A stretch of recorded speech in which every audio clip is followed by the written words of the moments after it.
This is Trend Following Radio, where great thinking comes alive. Nobel Prize winners, legendary traders, best-selling authors, and the pros that know what drive us irrational human beings. I am your host, Michael Covel. Not filtered, raw, honest. That's my passion.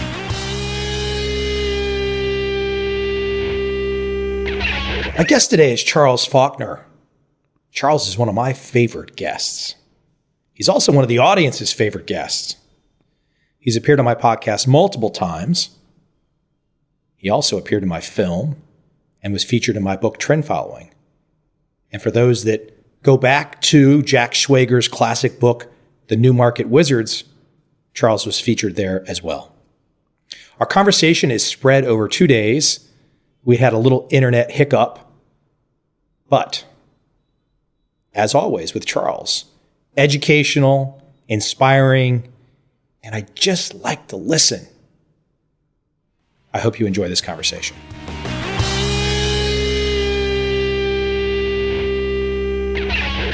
Hello there, Michael. Hi, Charles. You sound awesome. I hope our bandwidth between our two interesting cities today stays clear. Me too. Where are you at? I'm in Belgrade, and it's snowing. It's just started to be winter here, a little bit late this year. So share with me, how have you meandered to Belgrade in late November? Well, I've meandered here via Budapest and giving programs in this NLP work that I've done before, neurolinguistics, and how language affects our thinking and our behavior and our beliefs and attitudes. And then more specifically on money, how the metaphors and ideas and images of money in our mind affect our actions and our results in the world. And even more recently, how all of this then relates to decision making and how we're a lot less in control of our decision making than we think we are. And well, hold on. Before I let you go, though, I can't let you, because I've not been to Belgrade yet. You have to tell me. Yeah, so when you come into a city like Belgrade and you experience it, you've been there before? Yes. What are some of the first things that you feel when you come into this city that I've not yet experienced? Well, you come in from the airport, and that in itself can be very interesting because it's how much nature or what is in or around that area. Where is it? Is it far away or is it close? As you know, in European cities, very often there's a lot of green around the airport, unlike in the United States, for example. And so you get a sense of are you in the countryside or what? And then as you, at least in my case, I move into the city, and so then you begin to find out about what's their idea of suburbs. And unfortunately, in Belgrade's case, it's very post-Stalin, it's post-communist. And so there's these big blocks of buildings that are out and with very little around them in terms of trees or whatever. And so you get a sense of the starkness of people's lives. And then as you get closer into the center of the city, you look at, I look at architecture and stuff like that very often, at least in Belgrade more, the buildings are more Eastern European, where there's this like concrete facade on the outside, which it's not inviting. And there's a very sense of an outside and an inside. And this sometimes lets me know how it is that people are as well, because people respond to their environments and they create their environments, and these get mixed up with each other. And I find the people in Belgrade very warm and very inviting. And yet from the outside of their system, you wouldn't have guessed that at all. Interesting. Well, I leave Asia in early December, and I will be taking a pit stop in Zurich for 4 days. So I'm looking. I've never been there. I'm looking forward to that brief experience. Zurich, the airport is like it's in a park or something. You arrive in Zurich. I was there just a couple of days ago as I came through, and I've been to Zurich as well. And so you're out in this pastoral place, very nature oriented. I mean, you even count cows as the plane is coming in if you're so inclined. And then you go into the city, and as you're going in, is this high tech feeling emerges with all with the new buildings and the glass and so forth. And so it's its own incredible journey. Very cool. I was thinking about your description of or comparison to maybe American airports, and I was thinking it's something in some instances, not all, but in some instances, maybe like JFK, it's like landing at a black ops site for your waterboarding. Well, I wouldn't use that phrase. I know, okay, that's a little over the ledge. So listen, I want to get you warmed up though, because we want to go right into what you've been working on. But I wanted to kind of lead in. We've kind of exchanged some emails about where we wanted to go today, but I wanted to lead in with something that's been in the news, and I thought it was a great way to start, because if we're going to talk about money today, and we're going to talk about the confusions, the emotions, how people interpret it, how they use it, how they think about it, the emotions surrounding it. I look at the Nobel Prize that was just given out recently, and almost in a helter-skelter schizophrenic way, they gave the prize out to two theories that seemingly don't even mesh. And I can only imagine, like, if you give one to Fama, you give one to Schiller, and you have the standard issue finance on one side, you have more the behavioral world that you and I relate more to on the other side with Schiller. I can only imagine how the average person must feel trying to walk into this subject of money when the famed Nobel Committee is seemingly schizophrenic about how they give out the awards. That's a wonderful thing and a wonderful place to start, because it parallels, if you will, Dickens' novel, Mr. Dombey and Son. And at one point in the novel, the young son, Paul, who's 5 years old, turns to his father and says, "What is money?" And his father, who's a business person and wants to be a more successful business person, says, "What is money, Paul?" And his child's going, "Yes." And Dickens tells us that Mr. Dombey in his mind thinks he wants to talk in terms of circulating medium, depreciation of currency, bullion, rates of exchange, value of precious metals, and so forth. And he looks down at his son and realizes that this is not probably going to be an appropriate way of answering. And so he turns with his gold and silver and copper, guineas, shillings, and halfpence. And then he goes on to tell his son that money can make you honored or feared and respected and courted and admired, and that money makes you powerful and glorious in the eyes of men.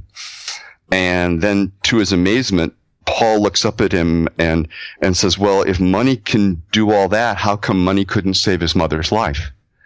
And why is he himself such a weak and fragile child?"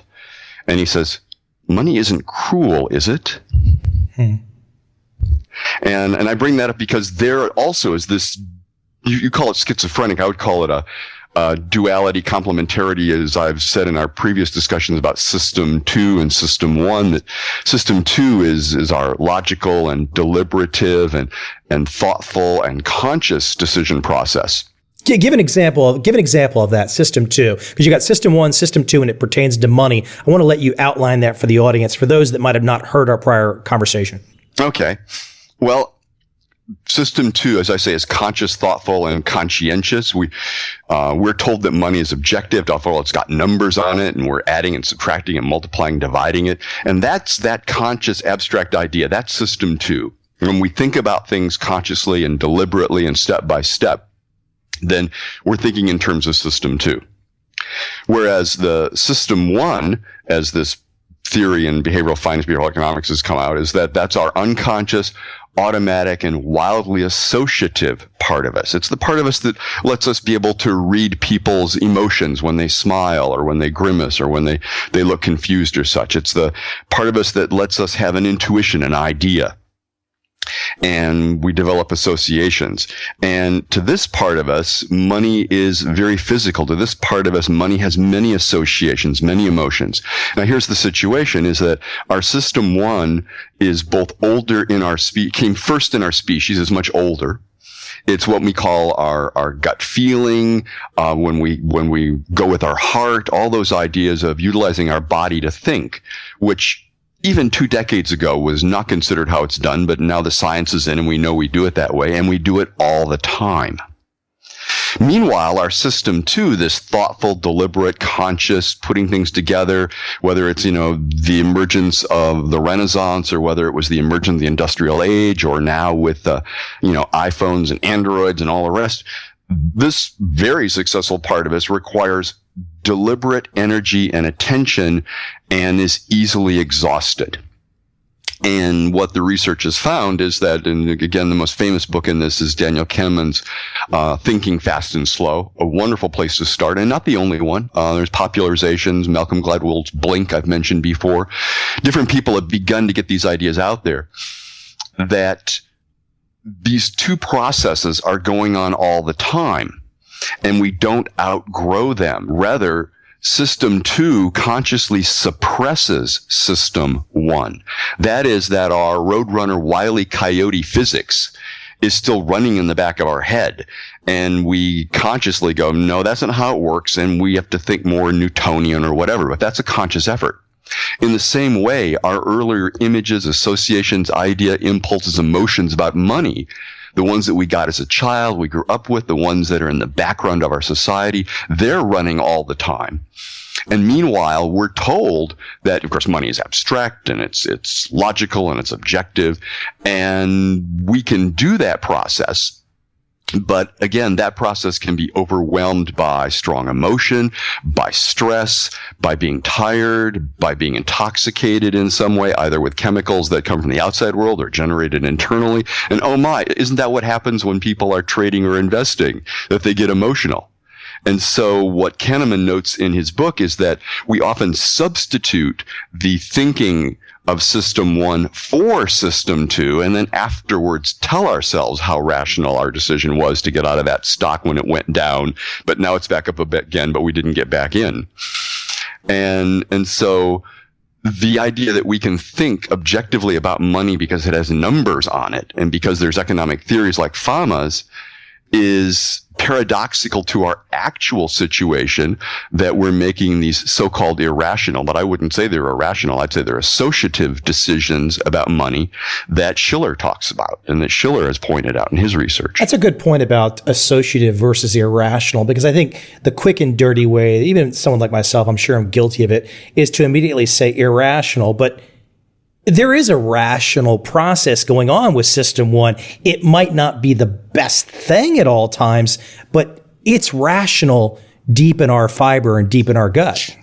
Well, I wouldn't say I would give, the problem with rational, irrational is the same problem with conscious, unconscious. The very word gives precedence to the rational, gives precedence or more importance to the conscious. And it's like, no, there are two sets of processes. And the actual fact of the matter is the so-called unconscious process, or the automatic System 1 process, is running much, much more of our lives than the conscious and so-called rational. So I think to call them, as I said, associative in contrast to logical, for example, or automatic in contrast to conscious or deliberate, are better used, because then they draw people to notice what are the properties of it, rather than giving preference to one or the other. So let me throw some color out there for a second and let you run with it. And this is going to be base level, really not even thinking about the markets or trading anything yet. But in my travels in the last year, I've seen a lot of different cities in one particular part of the world, Asia. This, however, is going to apply to everywhere. And you see what's going on is many malls that look identical. And in these malls, many empty shops. You have your Versace's, your Ferragamos, they go on and on and on. By and large, they're empty, but they stand like monuments, influencing the masses as they walk by every day to see, to maybe even feel, to think this is the highest thing you can shoot for. And it's really an amazing thing that's happening across society. And I'm sure some people realize what's going on, but I'm thinking a lot of people don't. They don't know that even their unconscious mind are seeing these images of extreme wealth, of extreme materialism and consumerism. And I'm not saying those are necessarily bad things, but it's really interesting. These stores are empty and they're just pushing this message. And I think this is, in a roundabout way, right in the territory of where you're working. I think so, and to give a historical perspective to it, as this didn't happen recently, this consumerism, or you want to call it, is that H.G. Wells, who more than generations ago, more 100 years ago, wrote, "Money means in 1,000 minds, 1,000 subtle, different, roughly similar systems of images, associations, suggestions, and impulses. And you make the very good point is that, well, how do those get in there? These images, associations, suggestions, impulses. Well, from our family we grow up with, but moreover now, since we grow up so much in public, so much in the media, those images, ideas, and impulses. And so people who think they're thinking originally about money or about their life or about the choices they're making, if they step back in their mind's eye, that is to say, if they were to repress those for a moment and use their system to, they'd find out they're pretty much wanting what everybody else wants because that's what's out there to want. And to become the contrarian investor, the independent thinker, the trader who discovers something new is in fact quite a challenge and takes deliberate effort. So let me ask, I know you're in the middle of a research project, and I know I have a feeling in 2014 it will come to a completion. But where are the examples, the research? What are you coming across in your current process that are either light bulb moments for you, those aha moments, things that you think the audience might really resonate with, that's coming across your desk recently? Well, just last night, there's a new paper out, and I'm in front of my computers. We're stalking, of course, and I could look up the paper, but basically it's called The Basic Bias. I believe it's called The Basic Bias. And it's that they're discovering, much to the dismay and this will again, the reason I brought H.G. Wells up is the idea that these things are being rediscovered and rediscovered. You know, the neurosciences have found a way to think about it that it's staying in the brain this time. But Kahneman, decades ago, had noticed that the smarter people were the more they fell for these so-called heuristics and biases. That is, the more they thought that these foibles and problems of decision making didn't apply to them. They applied to those other dumb people who were falling for it. And it turns out that the smarter you are, the more you fall for them. So it's like, and this has been, I spoke about this in a previous podcast where I was noting that if you know nothing about trading and investing, then you know nothing. And in a sense, you're better off than somebody who's read a few books, gone to a seminar or two, because then you think you know something. And you're even more dangerous if you're like in the middle of the process, because at that point you go, well, I got a handle on this. At which point you're no longer self-critical. You're no longer questioning what you're doing. You're going, well, I understand technical analysis, or I understand the amount to put on a position, or so forth and so on. And then that's when performance slippage is you can really hurt yourself, so to speak. You know, there's an interesting example. I've not saying this in a critical way, and I've spoken fondly of his attitude and his trading acumen on my prior podcast. But there's a fund manager out of Ireland, I believe, named Hugh Hendry. He's a famous bear, and in the last couple days, he basically said, I've thrown in the towel. I'm no longer bearish. I was only staying bearish so I could feel the sense of being right when everything was going to crash. However, now that many equity markets seemingly are going parabolic, the momentum trend style is clearly working, and I have to shift gears now. And it was a really interesting, I give him credit for putting it out there. I don't necessarily think it's great for a career, but for him to say to the audience, to his clients, I was trading with the hope that the markets would go down with your money just so I could be right.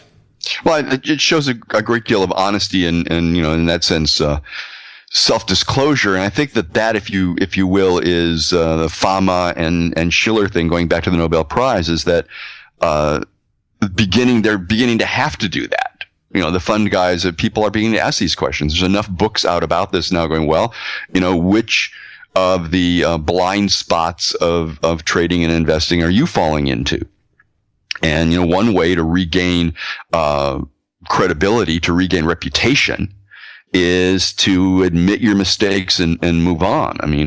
To not admit them is to actually, people now are saying, oh, he really is, caught in he's believing his own marketing, Here's my other example that I saw this recently, and I just want your feedback. So I was in Singapore, and I went to dinner with a group of Singaporean folks that all worked for this one company. And we got to talking about something called Kiasu, which I was not familiar with. And essentially it means afraid to lose. It's an afraid to lose to others, and everything must be number one. So Singaporeans are famous for this Kiasu. For example, they'll queue up overnight for condos. If there's going to be a big shopping fiesta at the mall, they'll wait all night. They just don't want to lose. They have to be number one. I think if you're in the pure consumer world and you're looking to just buy something, I can't necessarily tell someone it's an incorrect way to think. However, I think if you were to take that Kiasu type concept, this afraid to lose, and must be number one to the markets, that could be terribly dangerous, especially in the research that you're working with right now when it comes to money. Yeah. It's well known, that, and this goes to the idea that the attitudes and emotions, especially when one is in those emotions, they run the decision process. And so when one is in system one, if you will, and emotional and, I can't lose here, then you will be restricted to the decision processes you have in your automatic, unconscious system one. And if your trading strategy or approach, requires a longer time frame, requires more conscious or thoughtful application of a system, well, you'll tell yourself later that you did it, or you'll tell yourself why you didn't do it later, but you won't have done it. And in fact, this goes back to our friend Ed Sakota, and his thing was that the emotions that you're unwilling to feel are your trading system. And when you put the behavioral finance stuff together with Ed's thought there, you understand why. If the person is afraid of losing and can't go, okay, take your loss and go on to your next trade, then of course you stay in the position until it goes to zero, or you scramble in and out of it and you try to chase the market, and all the other behaviors we know so well come out. Now, here's the reason I partially bring that example up is to have this concept of Kiasu, K-I-A-S-U, to have this concept in a place like Singapore, which is capitalism on fire, which is success on fire. I think it's the highest percentage of millionaires per capita. I think they've passed Switzerland. And so how does that reinforce when you have such a successful country, a successful population of people, and they have a concept like that built into the culture? In many ways, it just seems like such an incorrect way to think about things. However, they would say, well, hey, look at our success. Well, that's right there. And now we're going more into the decision-making side of my work than the ideas about money. But to take up your question, you're looking for, or they're claiming, a cause or a primary cause. And that's a very conscious mind system two thing to do. What's the reason this is happening? Whereas in most of life experience and most of decision-making and most of the effects in the world, there are multiple causes and multiple effects. Is it the high degree of education that they have? Is it the homogeneity of their people? Is it the fact that they're building their technology infrastructure now? We know that as countries come later to the technology revolution, they actually have an advantage over countries that have older infrastructures. So right there, I just named three, as well as this idea that maybe their fear of losing is getting them to save more or do other things or be more diligent or something like that. Now we have four possible sources of success, and in what way are equal amounts, and and in what way do they synergize and affect each other, and what are 5 and 6 and 7 and so forth. So we do this as humans, and it's almost always retrospective. We look back and go, we became great because, but we're very often making it up. I love Talib Nassim's phrase, which is that the more we can explain the past, the more we can predict the future. Or rather, the more we think we can explain the past, the more we think we can predict the future. So the reality is, if you really wanted to start to break something down, like this example that I bring with you, Kiasu could just be a slight concept to the overall culture, and that if we really broke down the success of this culture, the success of this country, as you said, it could be 5, 6, 7, 8, on to 20, 30, 40, 50 different ways. And I think it's your thought process that you're giving the audience right now to be introspective, to think, to look, to observe, to take notes, to be awake.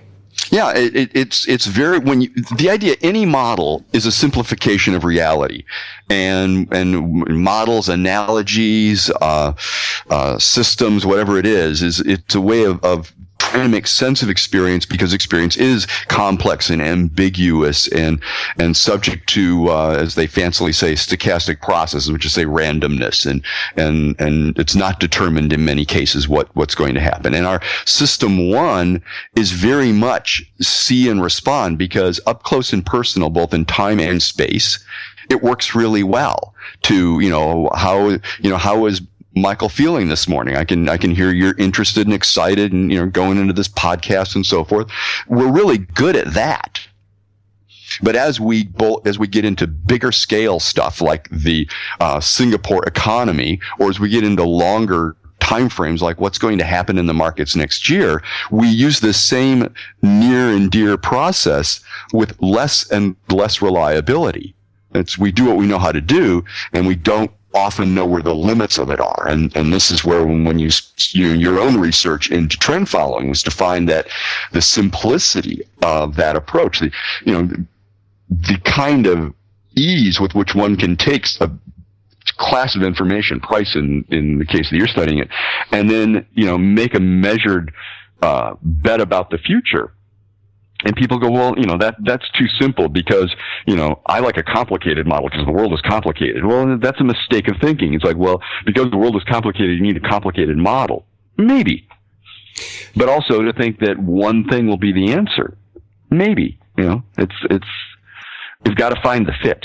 I often get the question, and from people that are maybe new to my world, and I want your big meta view of this. So they'll come at me and they essentially want, I assume they've done a little bit of Googling, and I've assumed they kind of say, well, this guy Mike has got 5 books and a film on this subject. And they come at me and they ask one question and they want one answer, and they expect the answer to be one word long.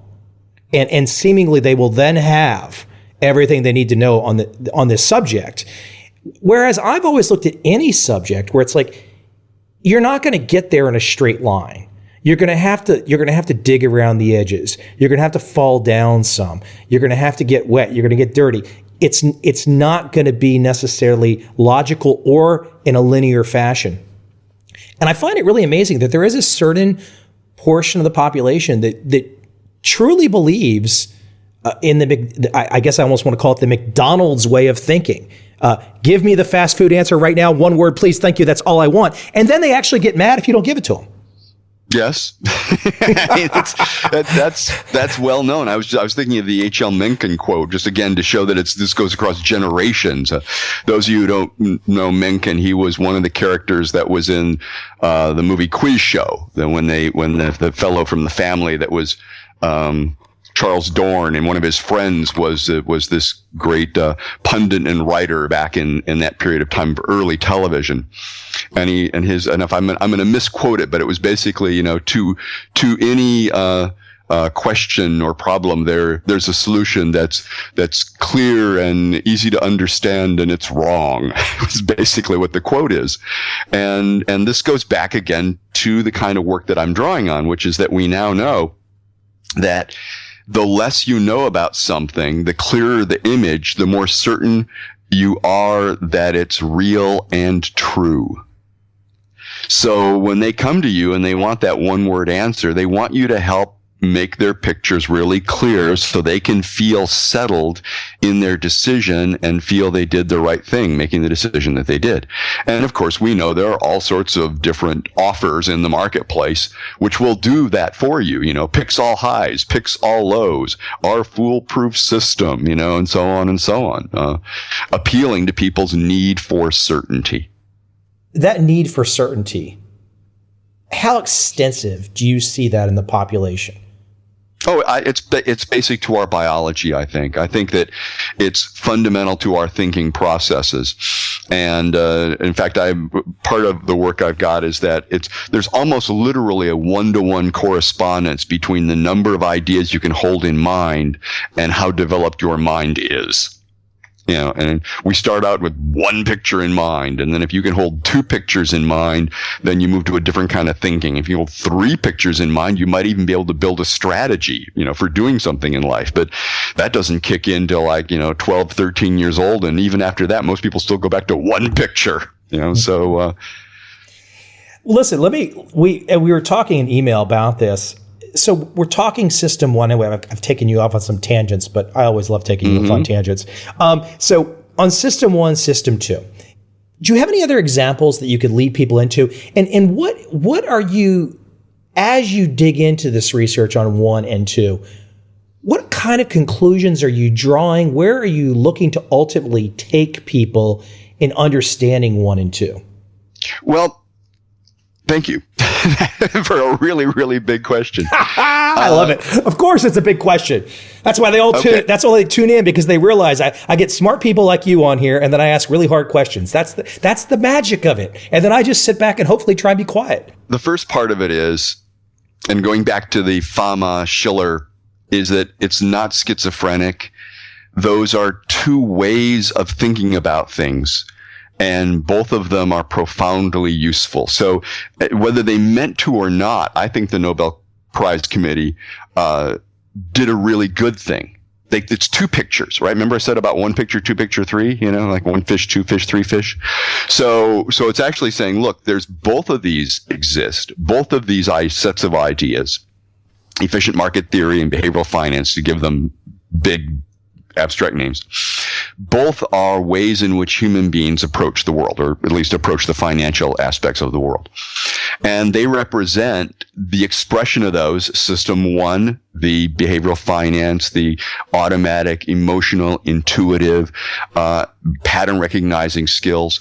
And the other side, the efficient market theory, the deliberate, thoughtful, abstract, step-by-step logical way of thinking, and that these are two aspects of us, and that one does not replace the other, and moreover, that the system one, is pervasive and running all the time, and that the system two we have takes effort. I know I'm repeating myself, but the thing is that... But that was a critical distinction there, I think, that the one's running all the time, and two takes effort. Yes, absolutely. And as I say, it takes so much effort that very often people slip back into one, and then after the fact will claim they did two, because we tend to associate ourselves with system two. We tend to associate ourselves with the conscious mind and not with all these unconscious automatic processes, which, if you look at in people's lives, are also their habits. So when people have a habit they don't like, they say, I can't stop myself, would be a phrase someone will use, is they have an automatic process going on already, which in that case they don't see as serving them. And so we have the Freudian idea of the unconscious as adversarial. It's this thing set apart from us that's somehow bad and not, or it needs to be controlled or whatever. And the point is, no, these are both processes that have different operating systems, to use a computer metaphor. And in my work, I'm pointing out you need to learn how each operating system works and work it accordingly. Okay, let's give an example of working in it accordingly. And I can go in my world, but if you've got another one, run with it too. I'm thinking from a pure, let's say, a trading strategy standpoint. If one was to look at the markets and not really have a lot of experience, maybe they turn on CNBC, they get all excited, they hear a guy throws a buy signal out, they run to Schwab, they buy something. It's very emotional, it's very immediate, almost just wild and crazy in some ways. Where on the other hand, I think the trend traders have said to themselves, hold on, we need a way to kind of handcuff, so to speak, our system one personality and put some rigidity on our trading world, on our money-making world. And that gives us better odds of success as opposed to relying on one. System one, that is. Mm-hmm. Am I barking up the right tree? Well, I would use another analogy to add to what you said, is that there well, I don't know if they're still around, but there was called the 3000 Club years ago. Yeah, I remember it. And in the 3000 Club, you couldn't be a member of it until you'd spent $3,000 on trading systems that didn't work, or rather on trading systems, and, and then you went, and then people would get thoughtful about it. And that was the idea of the 3000 Club, where people said, let's get thoughtful about this process. And this goes back to, we haven't talked much about money, but this goes back to the duality of money, if you will, or the paradoxical nature of money, is that it's objective and it's out in the world and there's these ideas about it and it's got numbers on it and all that. And so people feel like it's, real and objective. And then there's all the emotional attachments and all the ideas and images and impulses that come with it.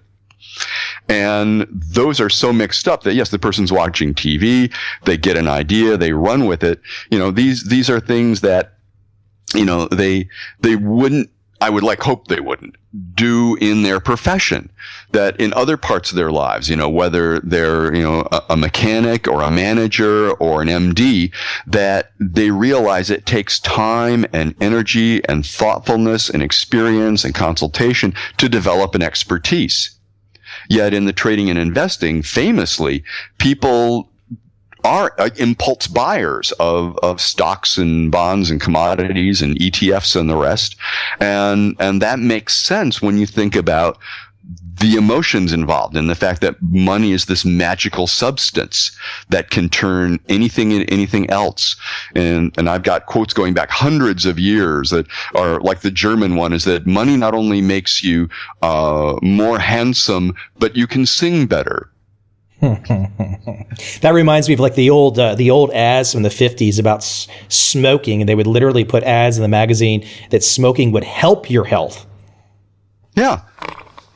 And so they thought, and so going back to, we've been spending time again here on System 1 and 2, is for people to embrace the idea they really do have this automatic system, and that it will run and it will run away with them, if they don't make decisions to do something about that. And then there's, how do you educate System 1? But I don't want to get ahead of myself here. Well, and this might be off on a tangent again, but as I listen to you and someone asked me about this the other day, but I think what's great about these long form podcasts is it allows the audience to listen to how someone thinks. In this case, you, Charles Faulkner. But if I think about, and I make the comparison to listening to you educate me and the audience right now, I could look over at this flat screen TV where I'm sitting, and I could flip it on and there'd be some financial channel, and I start to make the comparison. Well, here's Charles, very down to earth, explaining in long form, getting into detail. Or I can look at the TV and it's like there's a male model and a female model. Everything that comes out of their mouth is perfect. There's a set in a studio that looks like millions of dollars. There is stuff flashing across the screen that makes you feel like something important is happening right now. But then if they, to make the comparison, they come back, well, hold on.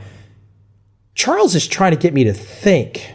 That's hard. Look at the flashy TV. That's good. It's true. Well, we've been down this road before. It's like, Kramer's Mad Money Show. It's got, noise and lights and excitement and emotion and answers, instant answers, and these all, of course, appeal to our creaturely nature, to our System 1, and that's a good thing. We want to have that. People go to clubs for that. People go to concerts for that. There's all sorts of things people do to satisfy their senses. This is a wonderful thing to be able to do. Is that the appropriate strategy when it comes to their trading and investing? That's the question. Okay, so when we were communicating earlier, you mentioned something about thought experiments. I did not know where you were going, but I thought I should bring it up with you and let you run with it. Okay. If we were to actually, enter into this idea of money, and we've really set it up now with a System 1, System 2, that economists have 3 definitions of money. And these are very abstract, objective System 2 ideas. That is that money is a medium of exchange. Money is a measure of value. And 3, money is a store of value. These are the accepted ideas. And they seem very, of course, that's intellectual. Whereas in System 1, the idea that something's a medium of exchange, that money, you can take money, you can exchange it for almost anything. And some people would claim you can exchange it for anything. Money can turn into any other thing. Money has this property of being able to become anything you want. Now, first of all, what is that in our history? What is that? Well, that's magic, that you can turn something into something else. That's out of a fairy tale. And in terms of our thinking processes, the turning something into something else is metaphor. My love is a rose. The markets are a game. Things are looking up. It's time to take a plunge and jump back into the markets. All those are very metaphoric at their base. And so in a sense, money is the most basic metaphor. Money is the most pervasive metaphor we have. And it's not a metaphor just in language. It's real. It's a child quickly figures out that you can take this paper or these coins or whatever, and you can turn them into other objects, or you can take the objects and turn them into money, and back and forth and so forth. And if you think money isn't different than other things, here's the thought experiment, or the real experiment you go do, which is when you go to work next or somewhere, pull $10 out of your wallet and just give it to somebody and say, here, have this. Not a family member, mind you, but somebody that you know them, they know you. Now, the thing is, if you bought that person a drink in a bar, if you, picked up something or picked up lunch for them, there wouldn't be a second thought about it. But if you take that magical substance and you give it to them directly, I think you'll find there's a different set of feelings that emerge. That is, we like to think this is an example of, we like to think we're objective about money. But if you actually start to notice stuff like that, you'll find, well, no, it's actually be really weird for me to take, or 20. If you've got so much money, 10's not enough. Take a 20 out and just, give it to somebody you know and go, here. And then you'll both be standing around being uncomfortable for a while. I can think of the many times this year that I've been at a very nice dinner somewhere, and maybe the very nice lady who's accompanying me, there's absolutely nothing wrong with being the man and picking up the tab. But I think you're right. I think if you were just to give a friend money for no desire for anything in return, just to give money, people are going to look at you. They're going to think something. They're going to feel something that they might not like. Well, you could do it a different way. Be like, people wear very nice watches, very nice clothes, things like that. I'm sure you've seen that in Singapore. Having a Rolex or something on your wrist would be really different than if you just walked around with a large bill in your hand. That is a great example, right? If you just walked around with $100 bills kind of like long way in your hand so people could see that you've got a big watch. And look, a Rolex is going to clearly go a lot more than that. So let's even just... That's my point. Right, yeah. So if you just... It is... Well, they do say in Saigon, though, they do say that you shouldn't walk around with those things on. So in Singapore, I don't think you have any trouble. But there's some look, even in America, I don't think it'd be such a smart thing to walk around. I mean, there's some elements of society that realize that you are walking around with money on your wrist. Yes, that's true. But my point being is that it gets treated differently when it's the money itself, when it is this substance that can turn into anything else. Yeah, it's a really interesting example to just imagine, instead of walking down the street with the Rolex on, just walk down the street with the wad of C notes. What's the reaction? We have to try this one. Can we film this one? Can I come meet you in Eastern Europe? We could film this one. I'll just walk down the street with like 100 $100 bills in my hand. I used to do stuff like this when I would give a talk, and I would put like a 50 and might have a white shirt on, and at a certain point I take my jacket off, and I had a 50 folded in my pocket when I had a pocket on my shirt, and people could see it, and you could watch their eyes, tracking the 50. They weren't looking at me anymore, even though what I was offering there was of considerably more value, than to their work if they took it on. What does it do the amount to of us? Money in my pocket. What is it doing to us at a biological level? Well, that's what I'm getting at, is that it is, it's like cocaine in the brain is what they're finding. Again, you want to know what the research is. It's like money lights up the dopamine areas like nobody's business. It is the reward that goes across all the different types of things in our brain, because it is all the different types of things in our brain.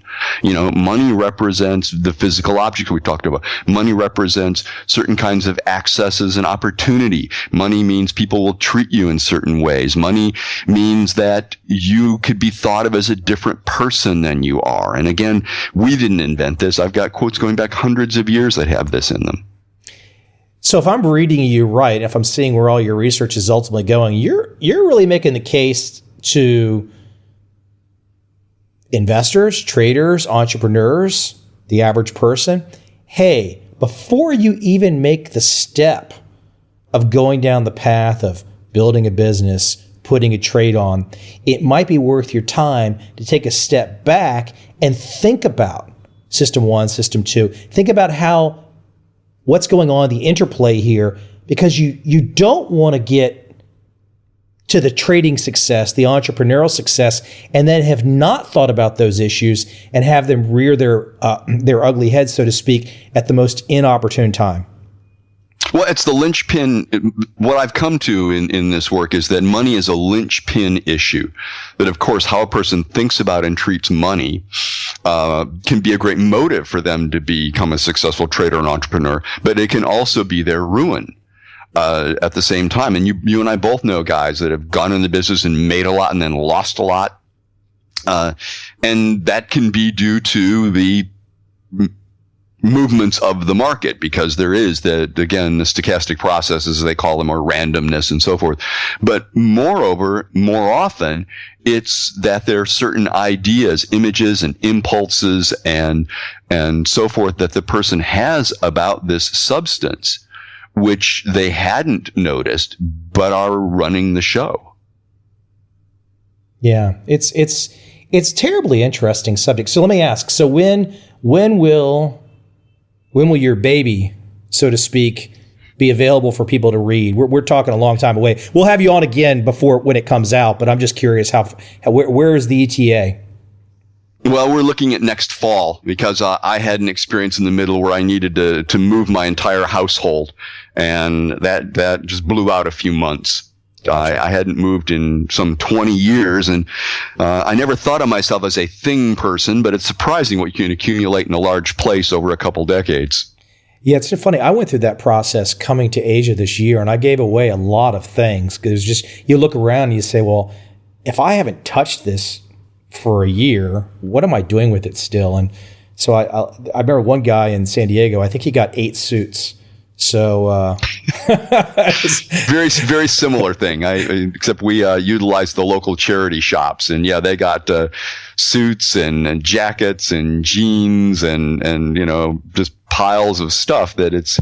And again, this stuff also represents as like, well, I bought this stuff with money. I mean, if I just give it away, I'll waste my money. I mean, again, all these associations are going on. Just like then this goes to the behavioral economics idea that if you own something, it's more valuable than if somebody else owns it. And so, it's like, well, I don't want to give this away. It's valuable. It's mine. Well, that example you just gave, though, too, I always love the definition of a sunk cost. And when I first heard that described in an economics class, finance class, one of the few things I got out of an MBA program, but the definition of it's paid for, emotionally let go. It's paid for. It's gone. You don't get it back. And I think the definition, the understanding of a sunk cost flies right into the middle of your work too, because if you can let go of some of that and not hold on to it, I think you're a step ahead. Well, listen to the metaphor. Yeah. Hold on, let go. See, that's what I say. It's like you've got money is sunk cost, very objective, abstract term, system 2. And then it's like, well, if you can let go, well, that's very basic and sensory and personal, and that's system 1. And so these two thoughts occur in the same moment, and people think, well, I ought to be able to think this through, and they're trying to do with system 2 what they need to do with system 1. And that probably goes to the heart of what I'm up to in my book, is that once I've got these ideas laid out as we have, then how do you utilize the system 1 operating system the way it is? And I'll give the answer right now to the one that we're talking about, is you need to have what are called reference experiences. You need to give away stuff, little giveaways. In other words, practice the behavior so that your neurology, because system 1, remember, is automatic and unconscious. It's running off of put it this way. You do what you do because you've done it before. That's what a habit is. Why do you do what you do? Here's the deep reason. You've done it before. So if you want to do something new, then do it. And you can do it in the smallest, simplest way. And once you begin to do it, then you're beginning to do something new. So, take something to the secondhand store, the charity shop, or the junior league, or whatever it is. Just do that with some things. Then you have done that behavior in one area of your life. You get that practice, then you can do it in another area of your life. Like you're trading and investing. I was going to say, even though trading and investing might not seem anything similar to taking some used clothing down to the thrift shop, you're kind of making the case that biologically it's triggering the same aspects in us. Well, I'm saying that in order to trigger the same aspects in you, you want to first of all get the behavior into your neurology, into your system 1. And that's where system 1 is based on experience, whereas system 2 is based on logic. So the secret to running system 1 is to get yourself the kinds of experiences that will make a difference. Whereas your system 2 goes, well, I just want a strategy. Just tell me what to do. Yes or no, bright picture. And it's like, it's not about a bright picture. It's about doing things. I think you make a great point with this, the idea of experience. I think so many people want to walk through life imagining, because now you have the internet, you can be there, you can see it. You and I both know that's not true. There is no experience that I can find in a book, a magazine, online, nothing that will give me the same experience about Belgrade that you're having right now on the ground there. And I think it's a sad aspect to me that all this technology is trying to make us think that we're having an experience, but in many instances we're just not. I think it's a lot of it's very fake, and it's not. I don't think it's the real types of experiences that you're talking about. Well, I would put it differently, and I agree with the following caveat, is that when people are having experiences through their technology, they're having an experience of their technology.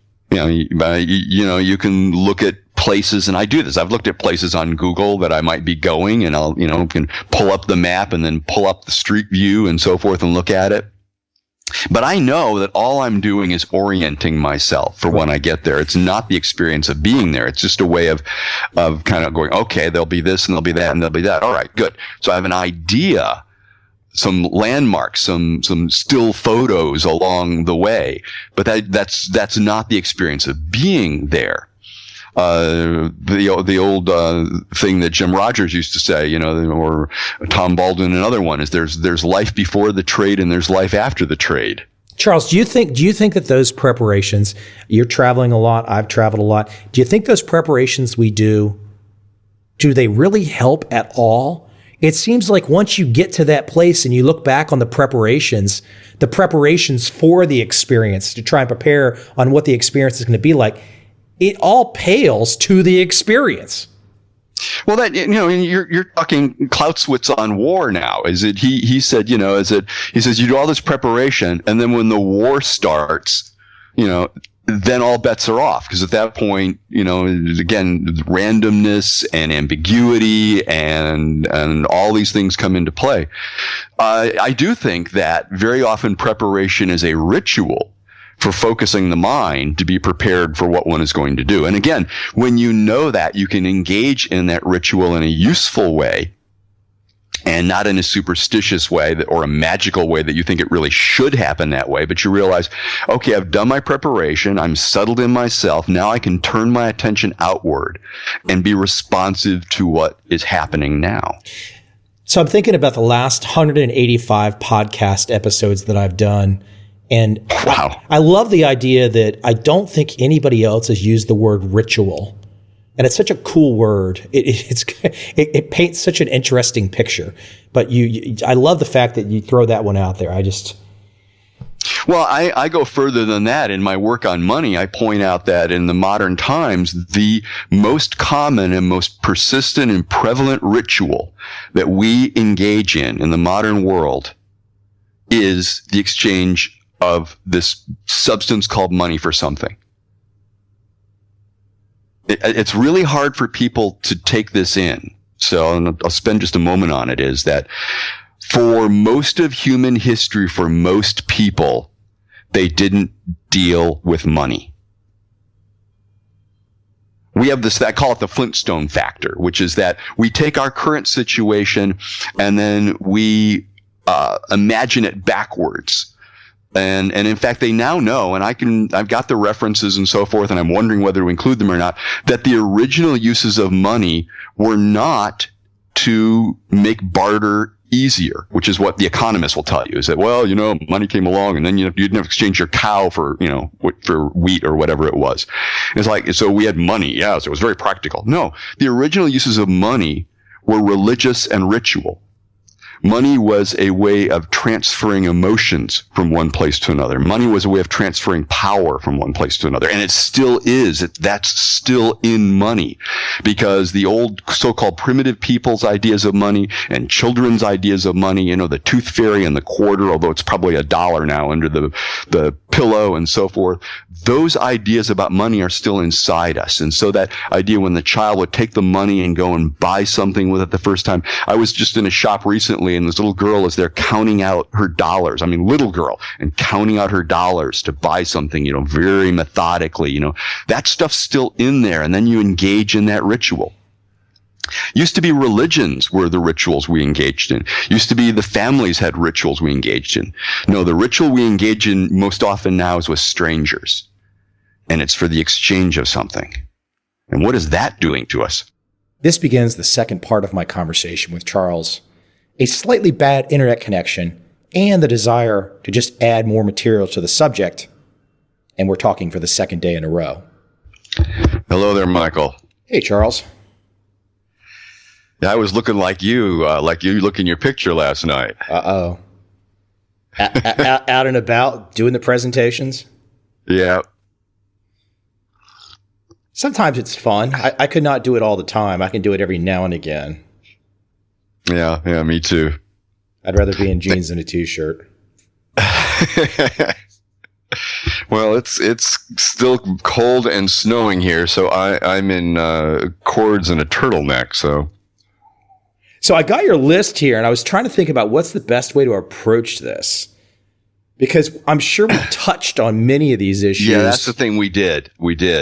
I know. But not in an orderly fashion. But I don't know if an orderly fashion necessarily makes it better. It might make you more constrained. I don't know.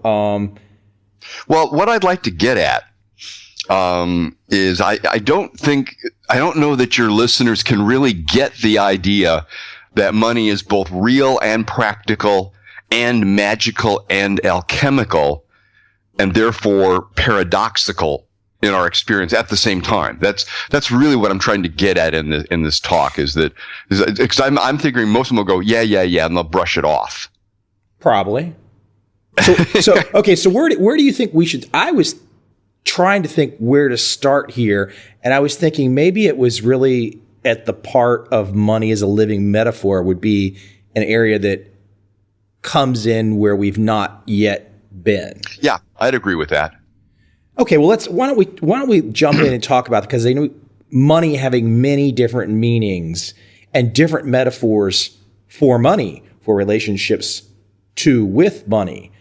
In different areas of life, money is used as a measure. Why don't you dig into those three different areas and kind of just outline it from your perspective? Yeah, well, first of all, this idea that money is the metaphor, that the so-called abstract and economic idea, money is a medium of exchange in the world, in our minds and in our language, that's called metaphor, when one thing can stand in for another. And we find that when people talk about money, they talk about bread, lettuce, the lifeblood of the economy, dead presidents, and so on and so on. Every language has lots and lots and lots of words for money. Very often based in the profession the person is in, or related to it, or related somehow to wampum, tobacco, all these different things. The way that we think of money as having this transformational quality, that we can turn it into the object. And so very often the object is used as the name for money. And that's evidence that it's not just in the mind, it's in the world. And related to that is, of course, how we relate to money. That is, we have lots of different metaphors, words to describe our relationship to money. That people will say they have money problems. Now, on the face of it, again, and this is the elusive obvious here, on the face of it, somebody says they have money problems. You go, well, yeah, they don't have enough money, or they're spending too much money, or some combination of those. Well, yes, of course, that's the real world part of it. And in the mind, if the person is using a problem frame, a problem thinking process, a way of envisioning in their imagination, their mind, what it is, then they're trying to solve it. Now, here's the misapplication. When somebody thinks that they have money problems, they will try to solve it with a problem framework. Now, unless you're a professional mathematician, we think that we solve a problem and it's done. And you can hear this when people think, well, if they only had enough money, that they wouldn't have money problems anymore. Like, when I have enough money, I'll never have to think about it anymore. Which is, it's the near impossibility. And even if you did get it, that's really not getting at the root issue of what your perspective on money is. Well, the point is that most of us in our world, when we solve a problem, we put it aside and don't think about it anymore, move to the next item in life.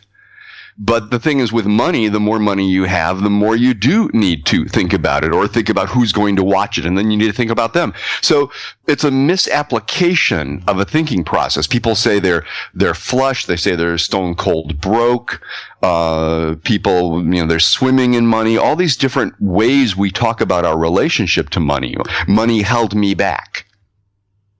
How did money do that? And it's, well, what they're trying to say is that the lack of money actually somehow prevented them from doing something. And that's the objective, if you will, the outer world way.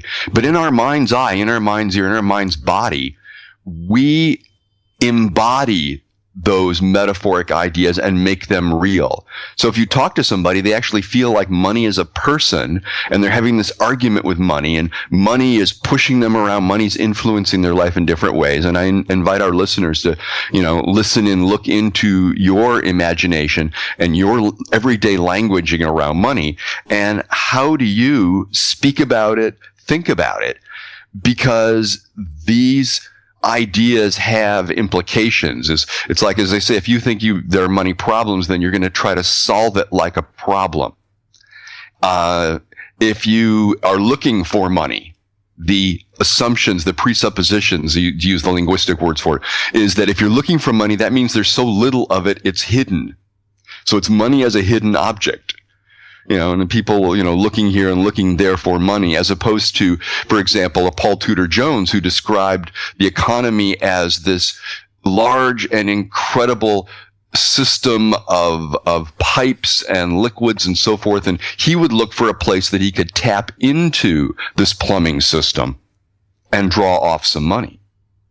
I love where you're going with this, because it does, for me, as I'm just a student listening and learning, and it really forces you to think about what we've done with these terms and the idea of money, and how we've allowed it to go in so many different directions. And it's fascinating. And once you started this process, it just opened up a can of worms on the analysis.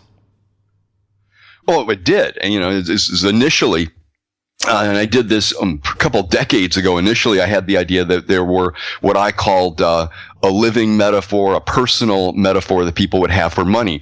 And I'd been looking at what I call metaphors of identity. Life is a journey, someone's a hero, and so forth. What was the personal metaphor? And then I realized in the background of people's lives, other metaphors were running, the metaphors for their relationships, the metaphors for their job, and the metaphors for money. And as I got along, I realized the metaphors for money were pervasive because of these abstract economic ideas. Money is a medium of exchange, and so we make it a metaphor for so many areas of our life, like what it is, our relationship to it, how we use it. And on the other hand, money is a measure of value. And so we use money to figure out, well, did we spend our time wisely? Or did we waste years in that relationship? Are we living a rich life? Did that decision pay off? What are the emotional costs of this? And so we were using money to measure life, to measure time, to measure decisions, to measure emotions, to measure relationships, whether they fit well or not. And the thing is that once you've used that measure, once you've used money to make sense of that, well, then you can go, well, then how much is this relationship worth? How much money, how much do I invest in this relationship? And that measure begins to influence your behavior. It influences your actions. That's the point. The point isn't the languaging here. The point isn't the, pictures in your brain. It's the fact that, as John Locke, the philosopher, said, is the images and ideas in men's minds are the invisible powers that govern them. That's the point of it. Well, I think, but first things you have to do, and I think even myself, I was trying to put my arms around the ultimate place where you're going. But then once I see what you're doing, you're like, it's like me with a Lego set when I was a kid. You take it apart so you can see where the pieces are. And then when you can see what all the pieces are, you can start to realize, okay. Now I can do a little self-analysis here. I can see how I'm treating money, how I'm thinking about money, how I'm feeling about money, and then start to make some adjustments depending. Yeah. And this is the point. You can make adjustments because we are so much more creatures of our imagination than we like to think we are. This goes back to our previous podcasts and so forth about System 1 and System 2. And System 2, logically understanding cause effects in the world. System 1, images, ideas, associations, suggestions, impulses. And the System 1, the part that so many of the researchers, really fine people in behavioral economics and finance and so forth, they basically say, well, you try to catch yourself at it, you try to change your habit, don't do it again. And because it's so largely unconscious, people find themselves doing it again. Except that this metaphor idea is a window, if you will, into the motives and the means of action that we use. So you can actually influence the metaphor. Let me give you an example of this, as it goes deeper into this idea that, well, first of all, modern money is a social trust, or if you talk to Ed Secoda, people like him, they'd say fiat currency. In other words, there's no value in the money. It's the value that everybody trusts that the money is worth something. And that's what gives it value. If people stop trusting in the money, and we know this has happened in certain places, then of course you get a run on the currency and so forth. All right. Well, but some people, gold bugs, if you will, as they're known, those people think that there is an intrinsic value in money and that it's gold and or silver, definitely gold. Now, this goes back to that System 1, System 2, the images and associations of money as gold, as shiny, as incorruptible, as the color of the sun, as warm to the touch. And so those ideas, images, are very much very young, very primitive, if you will. And in that person's mind's eye, that glows more real. That is brighter and closer in their mind's eye. That they think that's really money and the paper stuff isn't. And now you can see where the metaphor and the image in the mind's eye actually are affecting financial decision making. because a person has reduced the number of choices they have. Now they're going to say, well, but gold is real, and I'm going, well, yes, gold is real, and the stock markets are at an all-time high now as well. I mean, that's also real in that outer world sense. But it's the inner world that we're using to respond to that outer world that makes the difference. Let me ask you, as you've thought about all these, something that crossed my mind, you could tell me if I'm off here, but I was thinking of the Myers-Briggs instrument that measures preferences. And I'm almost wondering if this subject, how you're breaking money down, almost lends itself to a survey type procedure where one could be asked certain questions or probed in a certain way to where they could find out where they stand. Because here you are, you've outlined all these different ways to think about money. And frankly, I know I've not thought of these ways, and I'm sure many in the audience have not, but I think all of us can immediately see the benefit, but people are going to be at different points on the scale of how they view money from the way that you've broken it down. And I'm just wondering if I'm sure it'd be a fairly interesting, big, taxing, novel project, but I just don't see a survey to get people to think about these issues that you've brought up. I'm intrigued by that idea because in doing my research on this that I found initially I was just collecting them from people. And that was really cool. You go to a program and get new ones.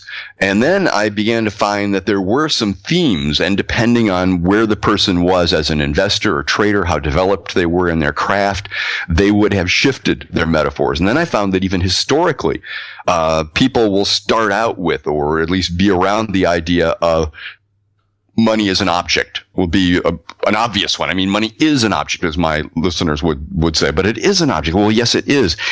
And it's also an object in the mind's eye and the mind's body. And what do I mean by that?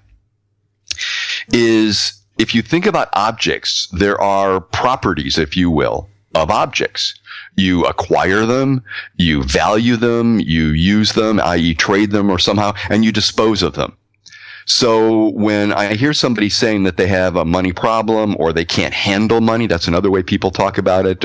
It slips away from them. That's a metaphor. How does the money slip away? It doesn't just slide off your, well, maybe one bill does, but money's, so as I was saying before, language is essentially metaphorical. So, but if people say, well, I just can't handle money. And I say, no, wait a minute. Let's get a little more detailed. These are all excuses, though, in many ways, right? These are. Well, now this is why I want to be careful here, because the typical modern system 2 psychology, intellectual psychology, would say, well, those are excuses.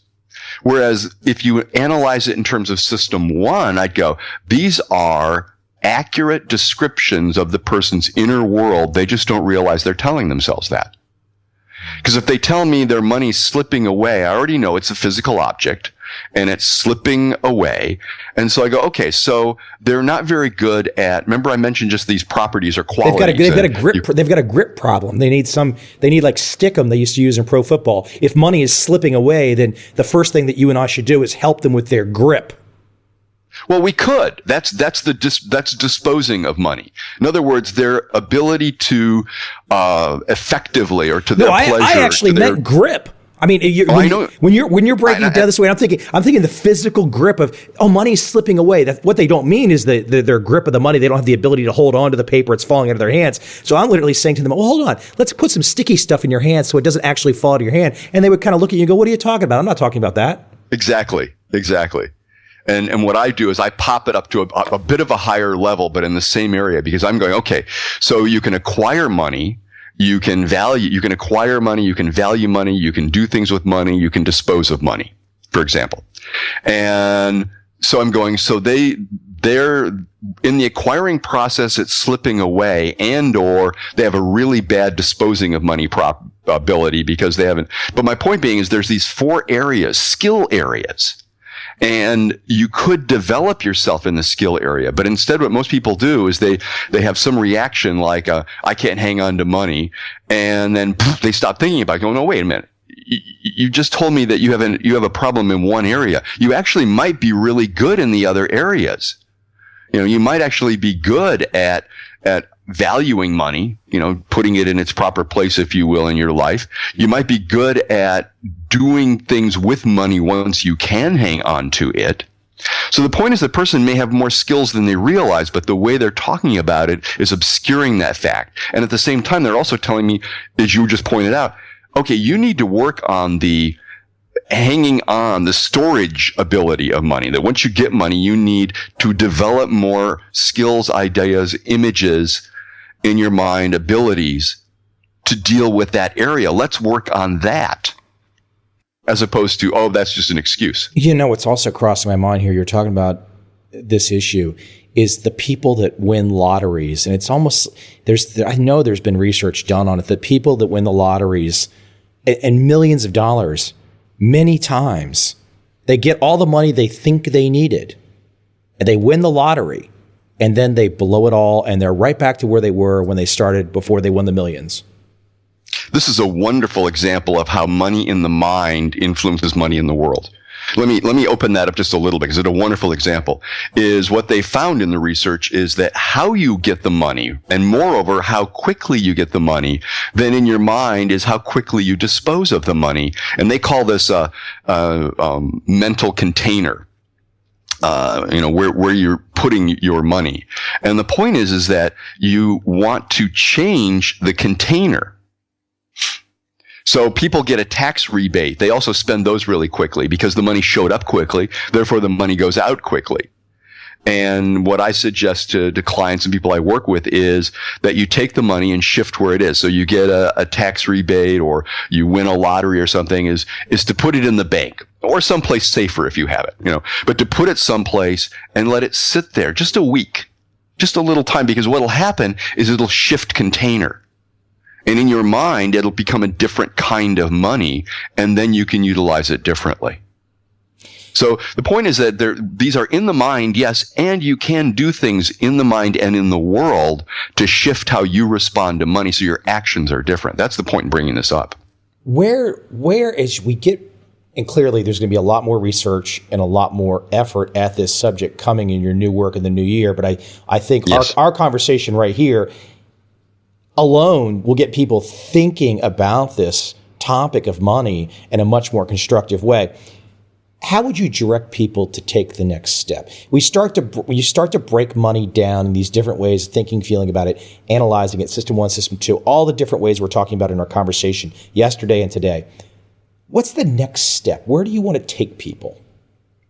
The loaded, heavy answer. The loaded, heavy question. Yeah, we're already on the way. Is that the first part is to get curious about this, and really in this particular meeting of minds that we're doing here is if they from this podcast could take these ideas seriously enough to begin to examine them, to begin to just wonder, like when words come out of their mouth about money or how they use money in their life to measure aspects of their life, or when they use a money metaphor, is if they went, I wonder, how does that idea, that image, set my beliefs about money and what I can do with it, set my actions in a certain direction. I mean, just that would be a huge shift, because that shift of awareness will lead to the next shift, which is like, oh, maybe in this area of my life, I want to stop using money as the measure. Is finding out where money does not adequately apply. You sell your car, but you don't sell your daughter, right? Well, in most countries, and other aspects of money where you're using money, it's using money as emotions. My account is overdrawn. Is that really a useful way to think about your emotional life, for example? Or would you want to measure emotions in some other way? For example, the idea is, where does it apply and where doesn't it? That's on the one side, money as a measure. And on the other side is this money as an idea that's actively influencing your life choices and actions, is getting curious about the metaphors coming out of your mouth and seeing they're also showing up in your actions and your choices and your behavior. And wondering what else they could be. I mean, the idea of mentoring, the idea of success leaves clues, and Anthony Robbins has pointed out to us, is much better known than it was when I was getting into it years ago. So it's like getting curious about, well, how does that person over there think about money? And I could actually catch a little of that in the everyday conversation by the metaphors and ideas that they use. I mean, one of them that early on when I was investigating this and I was presenting this to different market wizards, as that they looked at me, and Paul Tudor Jones is an example, though I have not met him. They all looked at me and went, well, money's a liquid. Money's a fuel. And so I give away the game a little bit to your listeners, but it's finding out where you are, and then what if you were to try out this other way of thinking about money? That money is something that you are utilizing in the world, and it's always flowing, and there's always more of it somewhere, and so it's a matter of tapping into it. And that mindset redirects one's thinking, even in terms of what kind of trading and investing they do. I'm thinking back to the example that I brought up with the idea of another type of instrument or survey like the Myers-Briggs instrument. But in your case, in the Myers-Briggs instrument case, there's 16 different types. They're not necessarily, in that situation, one type is not necessarily better than another type. They're just preferences going back a long way to many psychologists' work in the early 20th century, but they're just preferences. And so, but in your situation, when I'm thinking about, like, if I'm thinking, okay, how does Charles Faulkner think about money in the many different ways you're laying it out? How does Ed Seykota think about it? How does Paul Tudor Jones think about it? And then, you have the average person that's starting out, and it'd be really interesting to see, and I think you're already pointing this out, is where does one sit on the continuum? And how do those people that have done very well with money, how do they sit? Because I think the other thing that we might find too is if this takes it to the natural conclusion, that there could be plenty of people at the top.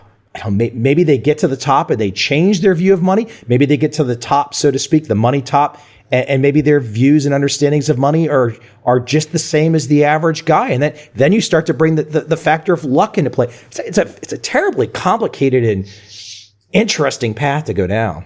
It is, and I agree with you that there aren't, so to speak, magic ways to think about money, and most people could improve theirs. And let me give you the example. We're in the holiday season here. Of course, the Christmas Carol was Scrooge.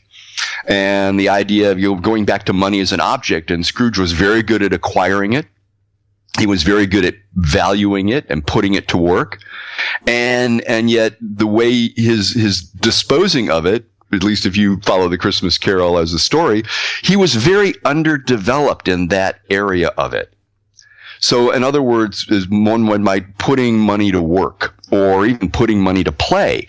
It's the idea that one can be well developed in one area, the acquiring of money, and yet be not developed at all in another area, which is to say, how can I, have that money flow back into the world that makes a difference in a way that enhances my life and the people that I want it to enhance, for example. Great point. We all know people. Maybe we've all gone through it at some point in our life. People that could just consistently bring money home, but they can also be the same people that get into debt and spend too much of it, or just are keeping it and living, very frugal lives. There's nothing wrong with a frugal life, but are they living the life they wanted? They actually could choose, to live large or live magnanimously or live, with great connection into the world, and instead they're sitting on their money, if you will, metaphorically speaking. And I look at that and wonder about that. Like, some people are very good at disposing of their money. And I mean that in the sense that they put it back out in the world in a way that makes a difference, that they're getting maximum happiness, maximum fulfillment from it, but they're not that good at acquiring it.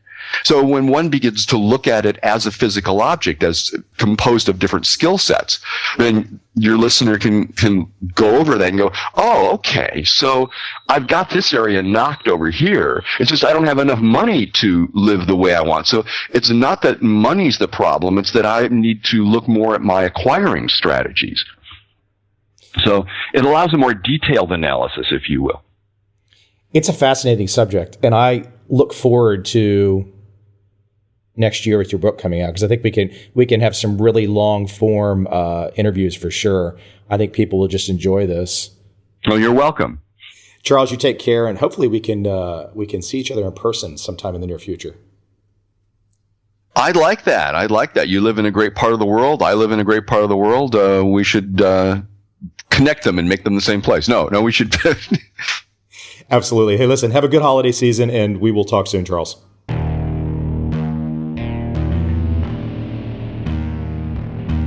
I see a time when those awake will understand how to make money in up, down, and surprise markets.